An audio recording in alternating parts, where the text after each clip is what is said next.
Music and Booze with Mo is produced and distributed by the Center for Culinary Culture, home of the Cocktail Collection, and is available wherever fine podcasts can be heard. The Center for Culinary Culture, telling the story of food and drink, one taste at a time.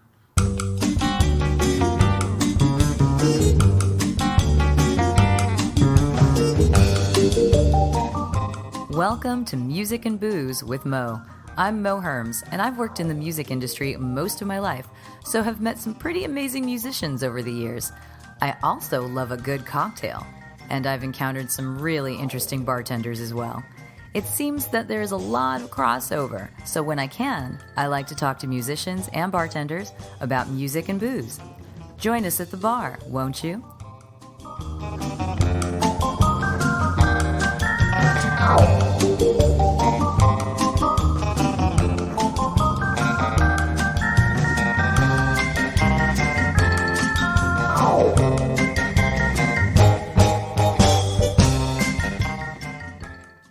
Music and Booze with Mo is brought to you by The Mermaid, a cozy neighborhood bar with an aquatic flair in the Little Tokyo area of downtown LA. Open 7 days a week, featuring tropical cocktails and snacks, The Mermaid also has a daily happy hour from 5 to 8 p.m. Follow The Mermaid on Instagram at TheMermaidLA to hear about upcoming events and check them out at TheMermaidLA.com. Head to 428 East 2nd Street, Los Angeles, for a drink. Well, I always like to start these, and we might as well do it since I know we have a little limited time, but thank you so much for doing this, and I like to start them by having people introduce themselves and where they're at and all of that. And your partner seems to be the more, the one that's out there more than you from the Inferno Room, so thank you for doing this with me. He's the pretty face. But you have the pretty hair, right? He's the lead singer. Well, I always preferred bass players. I don't know what that says about me. I'm a bass player. So hey, there we go. But yeah, let everybody know who you are and where you work and that kind of stuff. Well, hello. My name's Chris Coy. Inferno Room in Indianapolis, Indiana. Yeah, and what made you guys open up a tiki bar in?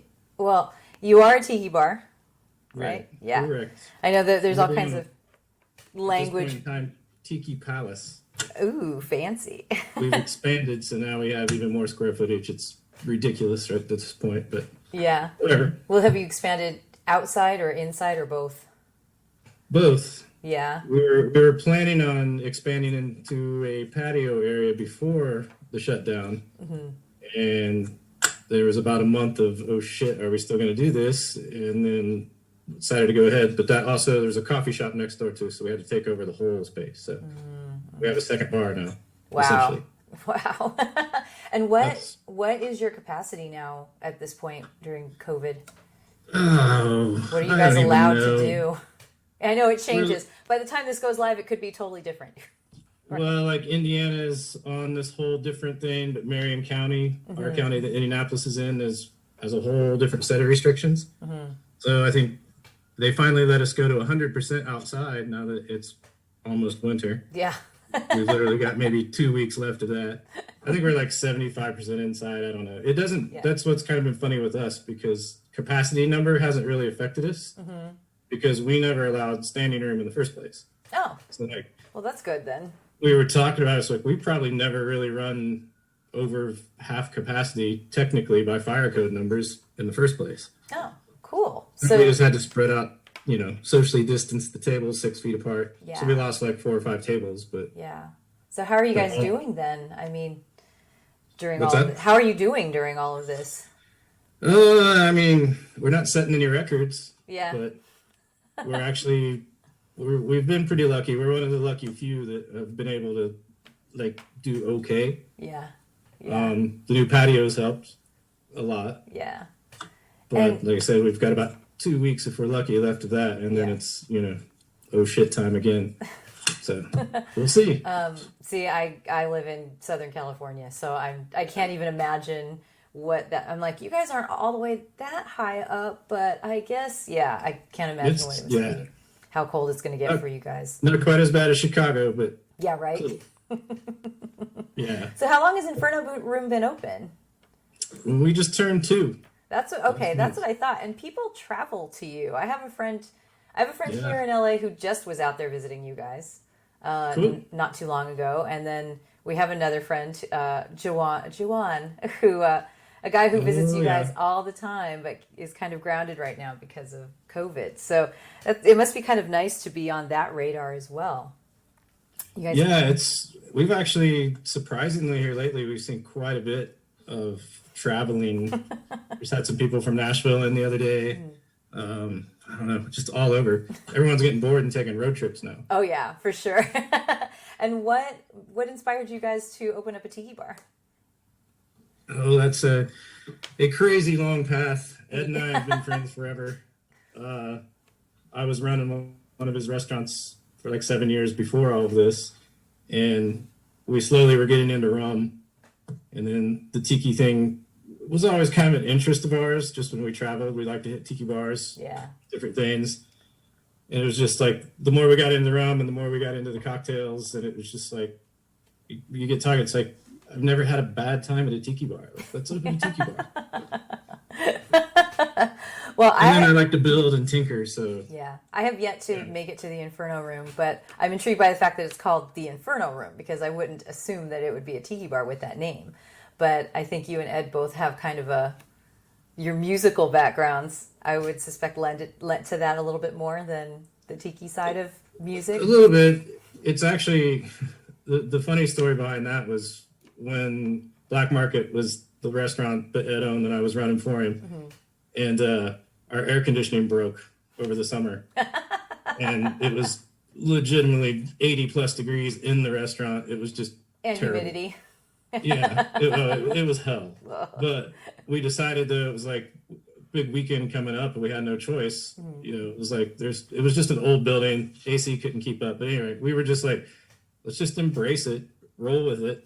You know, we had some tiki decorations, like cheesy, dumb stuff from this like stupid pop-up dinner thing we did, whatever. But we were just like, break them all out, let the staff wear, aloha shirts, and like, let's just have a good time with it. And like, Ed And was the the one that Inferno said Room something was about. born. Yeah, Ed's the one that said something about it's called the Inferno Room. And the weekend was great. We did great numbers. Everyone had a good time. No one complained about sweat dripping in sweating. their Yeah. dinner. So then you So guys it kind made of it stuck. real. Yeah. We, I love we it. I ran think it's it. great. We tried to figure out if there was anything better, but we just kept coming back to it. And it's like it's got a good backstory. Yeah, yeah, I like that. But you mentioned that you were a bass player. I was sort of joking when I said that. When I wasn't trying to lure you out, as a bass player. But I don't think I still have Duran Duran on my walls somewhere in this apartment because John Taylor is. Yes. I mean, I anyone who loved listens Duran to this, Duran when I was young. right? I loved Yeah, it. I like to joke around that teenage girls never lose that part of their teenage heart. those bands that they love, they continue to love it Yeah. way, way, way too long. But I remember, I loved John Taylor, and so I would tune my ears to listen to the bass. And my younger brother, he's about 7 years younger than me, he was always being forced to listen to this stuff. So he started playing bass because he's like, oh, the bass is really good. He plays a lot of instruments, but he started playing bass, and he jokes with me about how, I learned how to play Rio on bass, and then I was dead. After I played, I was dead. I never realized it was years after the fact that I've been playing bass, and I went back and started listening to Duran Duran stuff again, and was like, wow, I guess this was ingrained in my head when I was young. Right? The kind of monster bass lines in there. Yeah, they're great. Yeah, what got you playing bass? How old were you? Oh, that was just one of those like silly childhood stories of like, we're putting a band together, and I'm playing drums, and he's playing guitar. We need a bass player. And I was a big Iron Maiden kid growing up, so Steve Harris, bass. Like, all right. Yeah. I'm kind of born out of that. And so was that the only band you were in, was the high school band?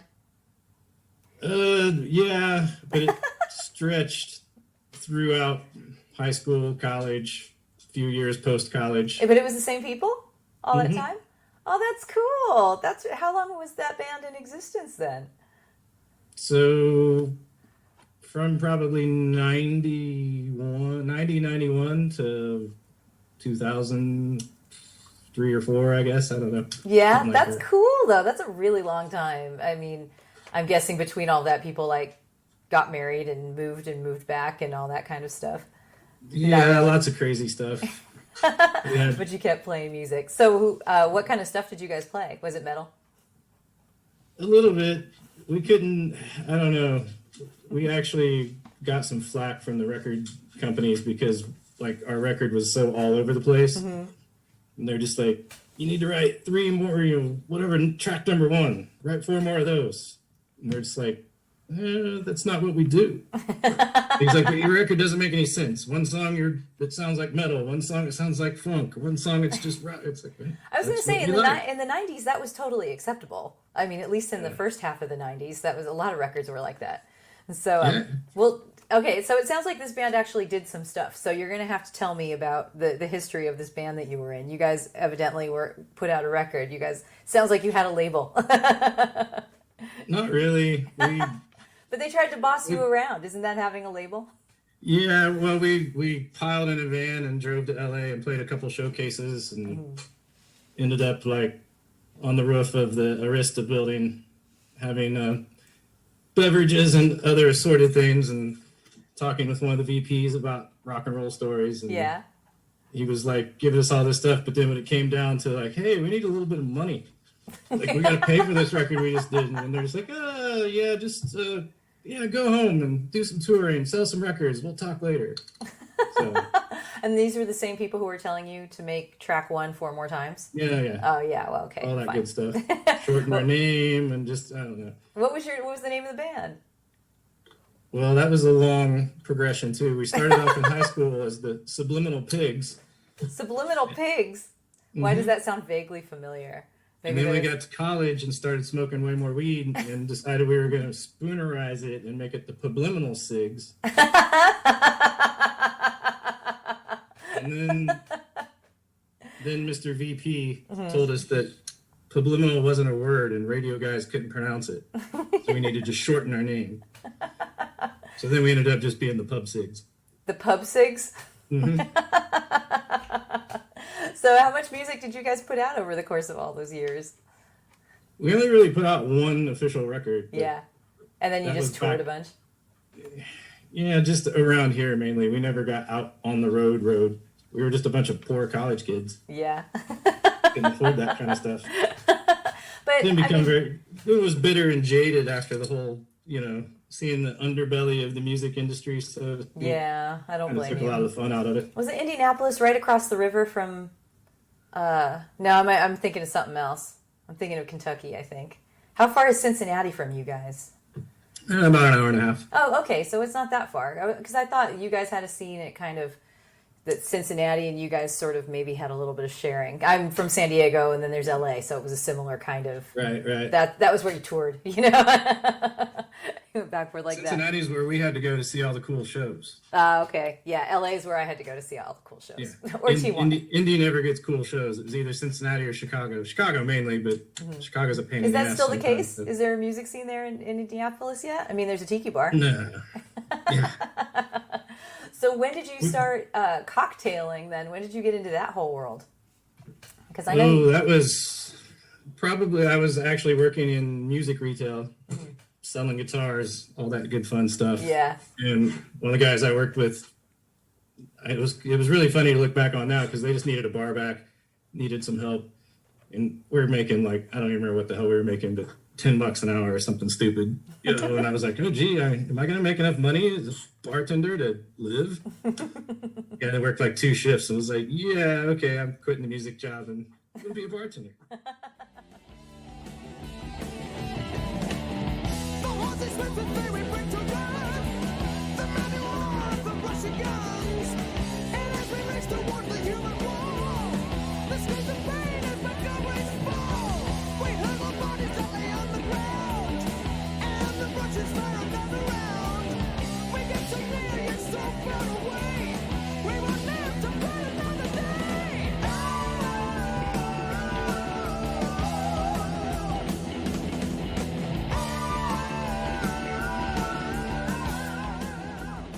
Late 90s.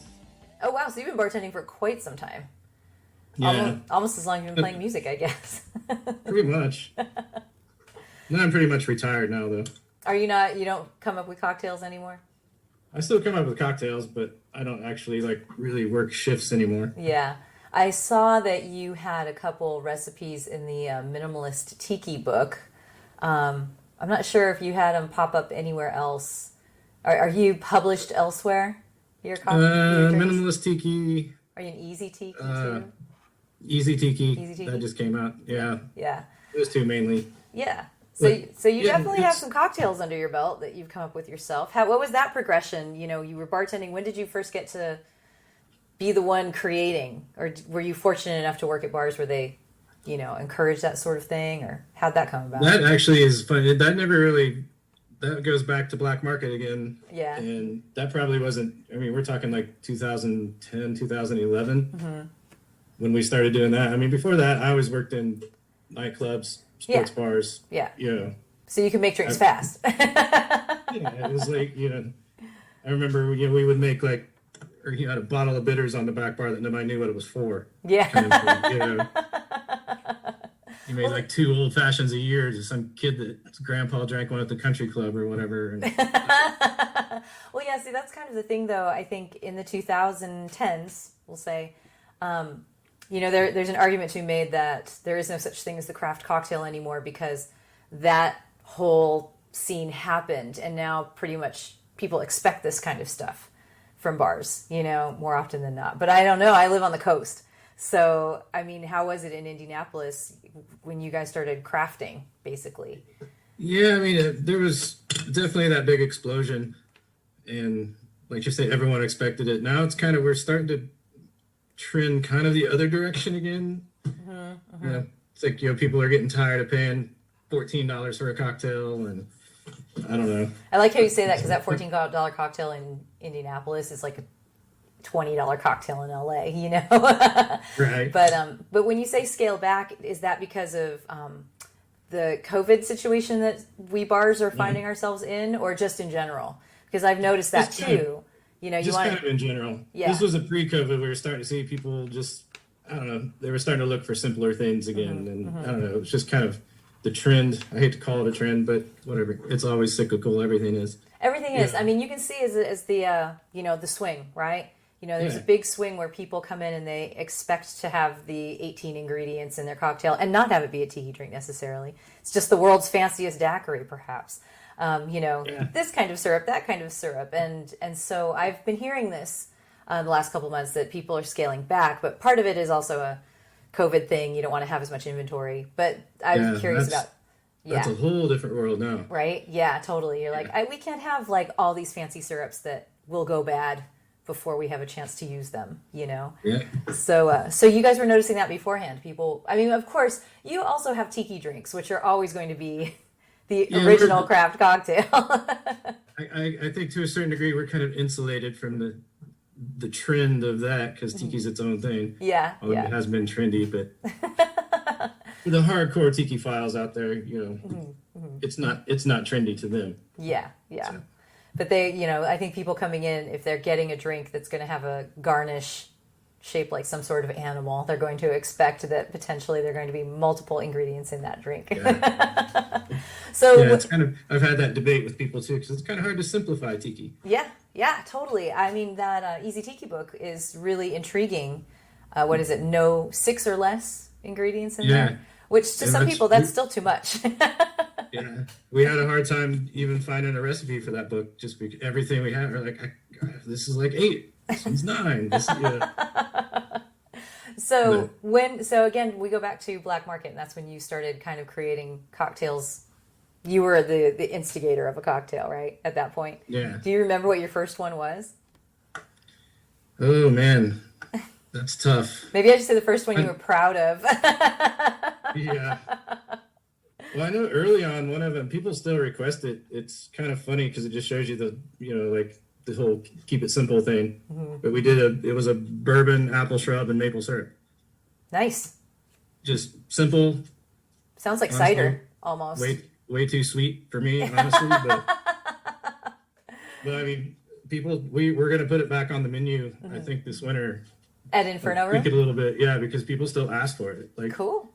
they stopped doing it at Black Market and made people mad because people wanted it. And it's just like, this is probably like the least amount of effort or thought we really put into a drink. It was just kind of like boom, boom, boom. Yeah. And then that's the one people love. Awesome. That's lucky for you. Did Yeah. you ever name any of your cocktails after music or songs or musicians or anything like that? Did you fall into that? We had a few. We got tired of trying to name cocktails there, so we started just doing like themed menus. Yeah, yeah. Like, just to try to make it easier. Like, we do like Star Trek episode titles. Oh God, don't even know, start just- me on that because I'm a huge Trekkie. You're gonna have to, if you still have a copy of one of those, you have to like send me photographs of that menu because that will make me laugh a lot. What was your favorite on that? Well, actually, that's a funny one because Spock's brain. Oh God, that's great. That became the hit of the cocktail of that list, which is now the one that's getting published because we repurposed it at Inferno, and it's the Koi Decoy now. Ooh, oh, is that in minimalist? Is that one? Yeah. That one's in minimalist tiki. Yeah. Oh, that's cool. That makes, well, So- I guess you would be Bones, wouldn't you? So it originally started as Spock's brain, but we decided to rebrand it, shuffle it around a little bit. That's very cool. Well, let's go back to the Wait. music one. What music names did you wind up giving out? Do you remember those? Did you choose albums or something and just go that route? I'm trying to remember what music we did. We did one that was like 80s because we did the whole like bad 80s drinks Yeah. done properly, Yeah, yeah. done well. So we had like the Sledgehammer and Mm-hmm. Maneater, Raspberry Beret. Damn, I can't remember any of the other ones, but it's just stuff like that. We just had fun with it, just Yeah. keeping them themed. Yeah. So- Well, I know that you know we've talked about you're kind of a metal guy. Does that ever inch into your cocktailing? You know, ever do you ever get like your Judas Priest one going or something? Every time a painkiller goes out, Ed can't stop singing Judas Priest Painkiller. That's valid, and I don't know why that has never occurred to me before. we hear it in our head. Keep threatening to like cue it up and put a button that you can just hit. And Disney big it up a Rob little Halford bit. Scream. Yeah, I was gonna say that'd be like a badass Disney move, you know, if you did Yeah. have One some day. lightning One come day. from somewhere. I like it. I'm down. You just get the flames up a little bit more or something, you know, when that happens. But you'll hate me now though, because every time you see a painkiller and you'll hear that now. No, I'm not Drive going to you hate crazy. you for that. Especially in these times, it's going to take a while before I see a painkiller out in the wild again, you know. So hopefully in a year or so. But if I do, you know, if things get back to normal, which I hope they do within a year or so, and I can make it out to Indianapolis, I'm going to order a painkiller, and I will expect to hear a little bit of humming or air guitaring or something. We'll make the staff sing it for you. Well, my And I husband. say staff as in not me. But, Yeah, you know. right. Yeah, you already explained you're not behind the bar anymore, so you're off the hook. Flying high on rapture, stronger, free and brave. Never more redemption, they've been brought back from the grave. With mankind resurrected, forever to survive. Returns from Armageddon to the skies. He is the painkiller. This is the painkiller. Wings of steel, painkiller. Deadly wheels, painkiller.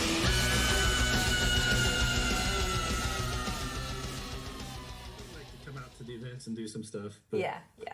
as far as actually slinging drinks, I'm old and rusty now. Are you too old and rusty to play guitar still, even just for yourself? I just don't have time anymore now, really. Aww. Well, That's what I tell what? people. I'm like, I'm retired. Yeah, I've got a room full of guitars hanging on the wall, but never touch them because by the time I get home at night, I'm like, too tired. left out. Those strings are getting crunchy without you, I'm sure. plus we're all like, I mean, we all work so much that, you know, it's hard to like get together with anybody.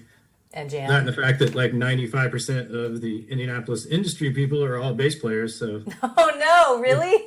yeah, like running things, we could put together a band on a Sunday so we could get together on Sundays when people are closed. But it would be like 8 bassists. Well, what? Okay, so we touched on this a little bit before, but who's once you you said you picked up playing bass because you were like, okay, I'll play bass. So once you started paying attention, who were you listening to? What were the bands? What were the who were you trying to emulate at that time when you were trying to learn how to play bass? Oh, that's another like crazy long question. Of course it is. I It mean, like I should said, be. Steve Harris, because I was a Maiden Yeah. guy, and Yeah. I mean, Steve Harris's style is so great. But then I also like, I mean, growing up, like my parents, I heard the Blues Brothers record all the time growing up. So like Duck yeah. Dunn, love Duck Dunn. So my influences go crazy all over the place. I think that's as it should be, you know, and I think it's kind of the same with, you know, spirits in a way. I'm not a big vodka person, but if somebody drinks vodka, that's fine. But I want to know about everything so I can be well versed in it. So I would think in music, you would also want to like at least skip that rock, you know, and know a little it's bit like about I stuff. wasted my time. It seems like, you know, there was that little span where you're trying to get all technical and, you know, all these crazy jazz guys or whatever, and then just realized that like I'm a rock and roll guy. Yeah. I like guys that just like hold the groove, you know. Don't need to do all the flashy stuff. So then who was it that you said that when you guys put out that record, you had a funk track? So who were the funk people? Where was that coming from? It was also the 90s, so funk was everywhere. Yeah, but we were like big James Brown fans. We used to like listen to James Brown just nonstop. I don't know, just a lot of old funk bands. I like this Iron Maiden and James Brown and the Blues Brothers. You got three very distinct things, but just fantastic. I think it's amazing. Amazing. It's I don't know, my collection's pretty all over the place, but Yeah. you gotta have everything just in case you're in that mood. Yep, it's totally true. So what's the when you come home, what is the sit down and have some coconut water and listen to music? What's that? What is it that you're tuned into when you get home and you actually get a chance to chill out? Oh, that's all over the place too. It should be. This past week's been Van Halen, obviously. Yeah. Been going back and reminiscing with the Van Halen. I don't know. It's kind of whatever pops up on my Spotify. Yeah.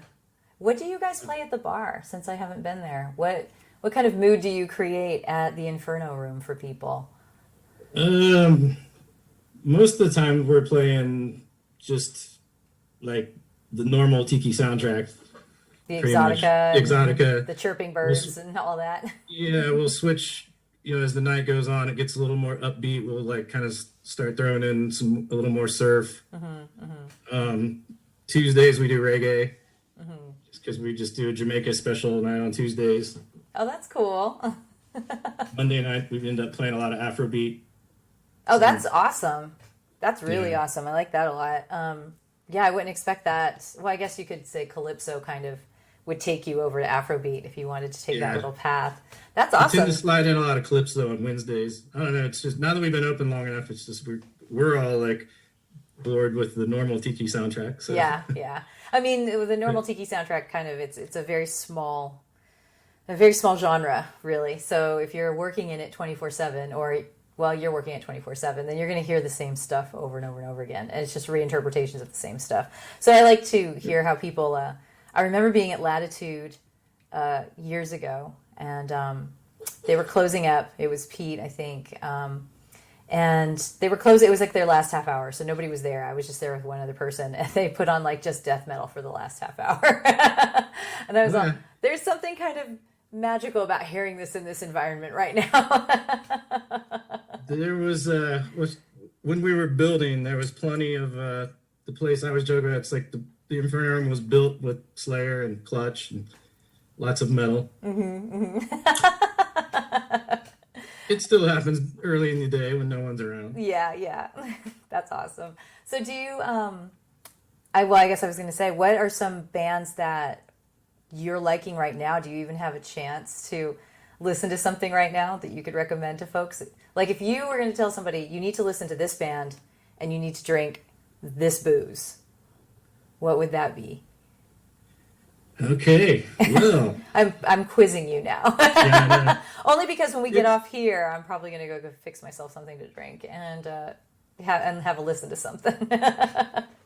well, I'm starting to like. I'm having a harder and harder time finding things that I like new things. Yeah. It doesn't have to be new. It could be something old. I've officially crossed that threshold into like, there's nothing good new now. Whatever. Back in my day, we had all the good stuff. Well, we also hit a point where it's hard to find the time to really listen to music, you know, and especially if you're in an environment where there's noise and music going on all around you, you can't really sit there and have that playing in the background and really truly absorb it. So I mean, over the last year, or roughly, I keep forgetting that there's that 3-month shutdown of COVID times that throws everything off. But, yeah, I'd say the Delvon Lamar Organ Trio. Check them out. What? Delvon Lamar Organ Trio. Delvon Lamar or Organ Trio. I've never heard of this. Yeah, they're from Seattle, and okay. Jimmy James. He's the guitar player is just mind blowing. He's like Hendrix. Cool. For real. Delvon Lamar Organ Trio. Okay. Yep. And what should I listen to while I'm listening to that? Or what should I drink while I'm listening to that? Listen to them. I'll listen to that. Yeah. Recommend listening to them while you're listening to them. I'll try listening to them in 2 different settings. How's that? There you go. But what do I need to be drinking then? What do you think goes with them? Is it just beer? Nothing wrong with beer. Yeah. You know, they're kind of like a modern Booker T and the MGs kind of thing. It's all instrumental, super groovy. Yeah. So, Oh, that sounds lovely. I love that kind of. When you said organ, I was kind of hoping it would be something. Yeah, he plays the Hammond and it's just mind blowing on that too. Nice. When you go see him live, it's like you have a hard time trying to figure out like, should I be watching him or should I be watching guitar? I don't know because they're both fucking awesome. I have either fortunately or unfortunately dated musicians, so I got into the habit when the first musician I was dating, who was the frontman of the band, to not watch him the whole time because I felt like that was really cheesy. Yeah. So I would watch I knew all the other guys, so I would watch everybody play. Oh, it's Marty's turn. Oh, it's so-and-so's turn. And I still do that whenever I see any live act. I always watch everybody while they're playing. So it's just ingrained in me now. And I'm actually kind of glad for it, because otherwise you could miss some cool stuff, you know? Yeah. I think you can get away with drinking whatever you want with them, though. Yeah. I mean, last time I saw him, we were drinking beer. Yeah. I don't know, I'm thinking like bourbon, whiskey of some sort seems to sound good with. I was going to say, like, if I was to listen to it, put it on right now, I'd probably walk over to the cabinet and pour myself like a nice Foursquare. Yeah. Oh, Foursquare rum. Yeah. Very nice. That is a very nice one.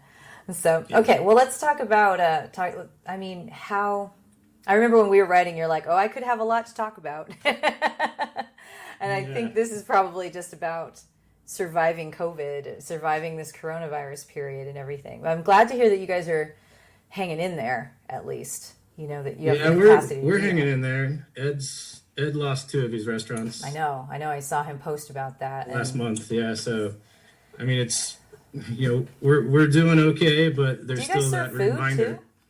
Yeah. Okay. So that's helpful, I'm sure. Yeah, we are a full service restaurant.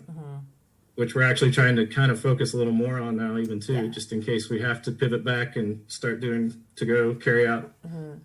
Well, we never really focused on any sort of carry-out program or anything like that beforehand. So it was when the shutdown happened, we really couldn't do much. Yeah, I mean, a lot of places I have a bar here in LA, and we just pivoted to, you know, as quickly. We were down for 2 weeks, and then we're like, okay, here's our to-go.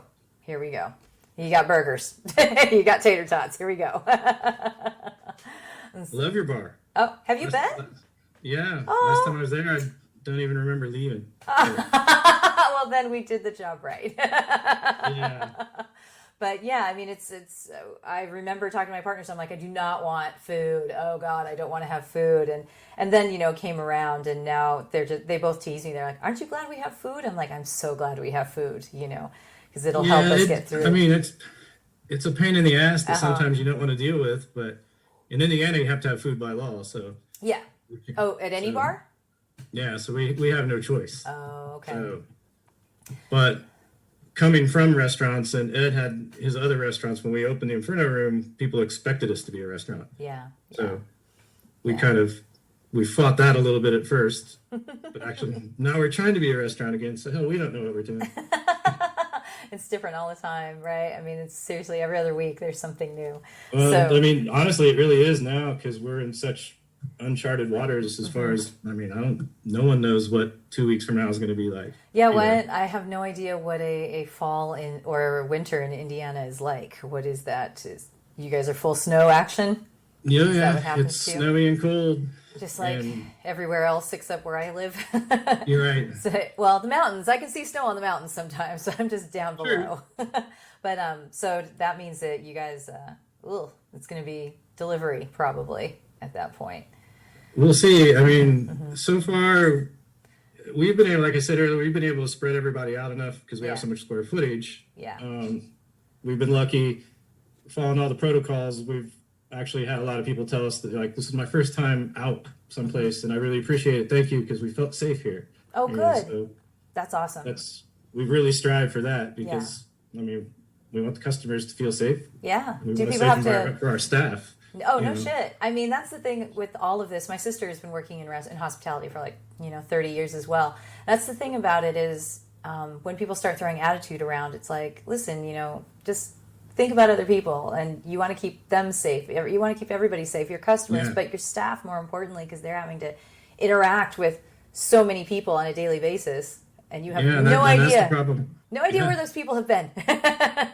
Exactly. And I mean, we had a meeting before we opened back up, and that's what I told everybody. I was, it's just like, we've been, everyone, it's like, once we open these doors, we have no idea what's walking in, where these people have been. It's like, we were kind of around each other, getting the place back open and everything. And it's like, we knew where we'd been. We knew. Yeah. And now with all the masks, I mean, that's what people don't understand about, the mask mandates. And we're still, Indianapolis is a blue island in a very red state. Yeah, for sure. And like you said, you're having travelers too.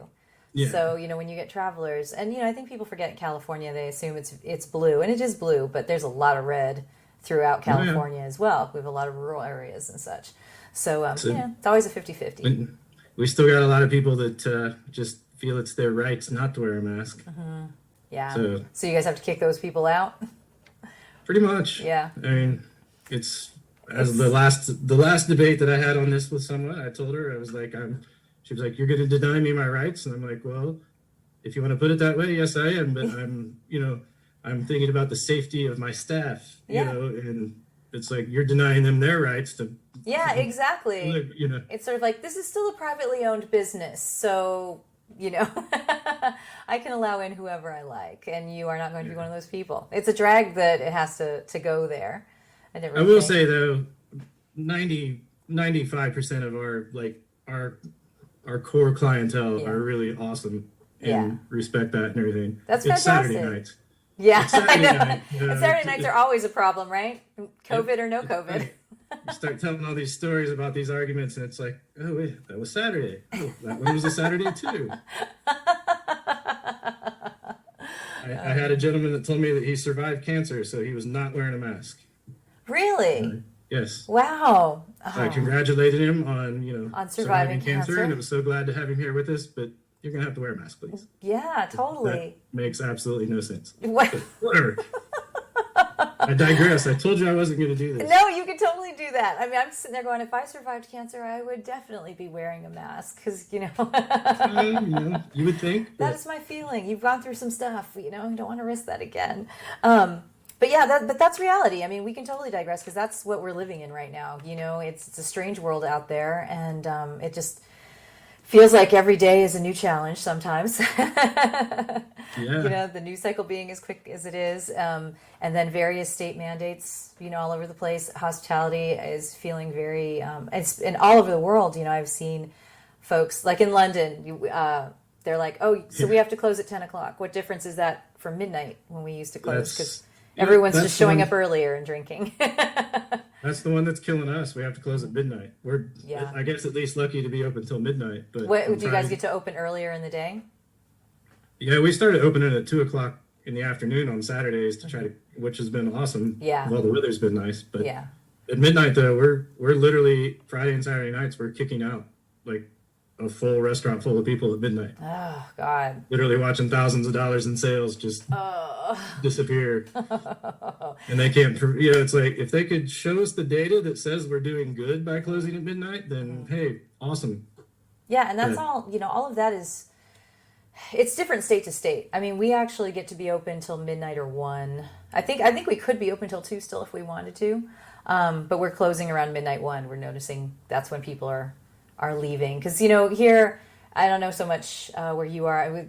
People can still take the train and they can Uber and Lyft, but they aren't so comfortable doing that anymore. So Right. I'm not sure how much drunk driving is happening again, or if people are just taking it a little more easy when they're going out. I understand the argument of people let their guard down when they've been drinking and are less Right. cautious and everything, but it's But tough as call. we've been trying to, argue the case of like we're there to babysit and police that, Yeah.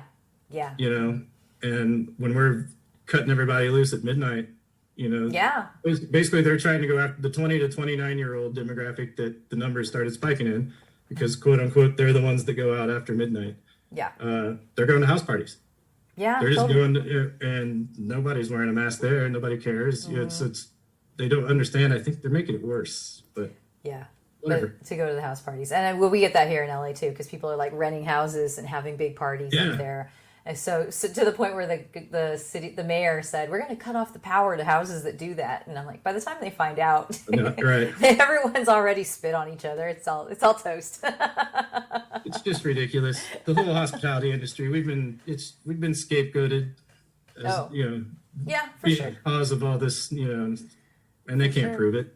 For sure. Yeah. I mean, it's an easy out, for folks to say this. I mean, gyms too, Yeah. really. I mean, here anyway, gyms are all shut down, and how California feels about their gyms. Yeah, gyms. What are those? Well, We don't there, have those here. there are actually places out here that are doing outdoor pop-up gyms because California. Awesome. I'm all, that's great. Get a parking lot, put a big old tent, and space those things out. I'd consider it. Yeah.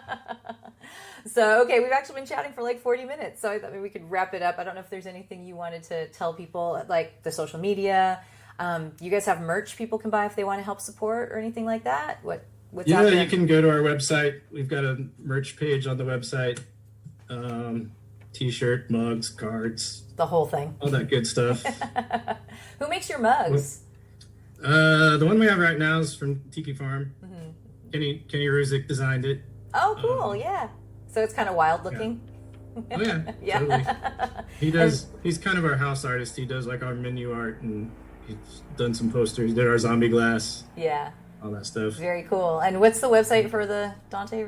Or I'm sorry, Dante. Yeah, There's a slip. Dante's. Dante's. Yeah. The Inferno Room. Yep, infernoroom.com. Easy enough. And people can Wow. follow this on Instagram too to get updates and such. All the All- social media sites. There you go. Cool. Although I Awesome. don't really pay attention to those because I don't know. It's a bit Well, much. And I think we've got an election coming up shortly, so we probably want to pay even less attention to it right now. I'm trying really hard. I know, right? I can't stay away from it though because it's driving me crazy. We have to stay informed. Let's just see how we survive it. It's the best we can do. Okay, cool. So I got a music recommendation from you. I got a drink recommendation from you. I got social media. I like all of these things. Yeah, So I'm I down. guess. Yeah, I don't know what else. Yeah, no, that's all good stuff. I like it. Yeah, honey, something special just for you. Thanks so much to Chris for being my guest this week. It's always fun to revisit 80s metal memories. But you want to check out his Spotify playlist, go to the Moherms Facebook page or the Podomatic page, and there is a link to the Spotify account. He made us a playlist, over 100 tracks, all over the place. Really, really good stuff. So if you want to get your rock in, and not just metal, there's all kinds of stuff. Bands that he was talking about here. There's a little Duran Duran, which always makes me happy. Go check out that playlist. It's wonderful. You can also, as he mentioned, find I'm sorry, I always want to call it Dante's Inferno. The Inferno Room on Instagram at Inferno Room. And go check out theinfernoroom.com in case you have a little extra spending money and you want to buy a t-shirt or something or mug to help support them and get them through the winter, because the winter's going to be rough here in COVID land for bands and bars and restaurants and everybody to get through. So thanks so much. Thanks so much, Chris, and everybody for listening.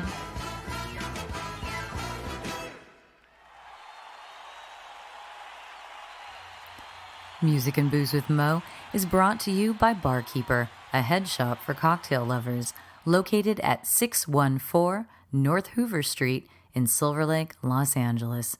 Stop by for barware, vintage glassware, a carefully curated collection of spirits, and one of the most impressive selections of bitters anywhere. Follow them on Instagram and Facebook for information regarding spirits tastings. That's barkeepersilverlake.com, and also in the Virgil Village neighborhood of Silver Lake, Los Angeles. Thank you for tuning in to our barroom chats on Music and Booze with Mo. For more info about today's guest, or if you want to connect with me, check out my Facebook page, Mo Herms. Please subscribe to the podcast and feel free to tell all your friends about it. While you're there, give the show a rating and a review. It really helps to get the word out. If you want to hear the playlists our guests have curated, search She Be Mo on Spotify, SHEBMO. Find pictures of the interviewees and the cool stuff they create on the Music and Booze with Mo Instagram account. Lower your expectations and join us at the bar. Till next time, cheers.